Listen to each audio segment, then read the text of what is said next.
Hello and welcome to the Joseph Stalin documentary. Today we will be proving to you that during the reign of Joseph Stalin, he committed acts of genocide throughout the Ukraine. UN definition of genocide is as follows. Any of the following acts committed with intent to destroy, in whole or in part, a national, ethnical, racial, or religious group, as such, killing members of the group, causing serious bodily or mental harm to members of the group, imposing measures intended to prevent births within the group, and forcibly transferring children of the group to another group. His people fell victim to forced labor, deportation, famine, massacres, and interrogation by his henchmen. In total, he was responsible for the deaths of about 15 to 20 million people.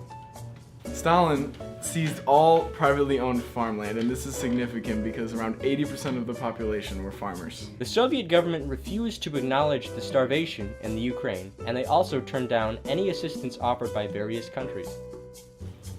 Stalin and his group of people singled out a group of individuals they called the kulaks. The kulaks were simply a group of people who had a significant amount of land or employed farm workers, so basically they were just wealthy farmers. Stalin proclaimed a policy that would liquidate the kulaks as a class. They were left homeless and their belongings were taken away. Roughly 10 million kulaks were taken from their homes. They were deported and enslaved. The people wanted to return to a farming lifestyle, so many of them refused to work for Stalin. This then caused them to get into a deeper conflict with the man.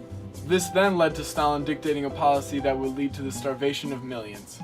Stalin had millions of his citizens executed. This began in the 1930s. Stalin found the loss of the Soviet Union's influence unacceptable. He arrested scientists, scholars, and religious leaders and falsely accused them of a revolt. Now let's take a trip to the Ukraine.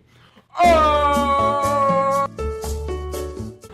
I'm here today with Igor Baushevitz, and he's going to tell us a little bit about how he feels about Stalin. I am not a fan of Stalin. He is a very bad man. I do not work anymore because I refuse to work for a man like him. He has aided to the death of many. You say aided to the death of many. Do you feel that Stalin has committed an act of genocide? Yes, he has targeted the Ukraine specifically. My family is dead because of him. The genocide is, thankfully, no longer occurring. It ended shortly after the beginning of World War II.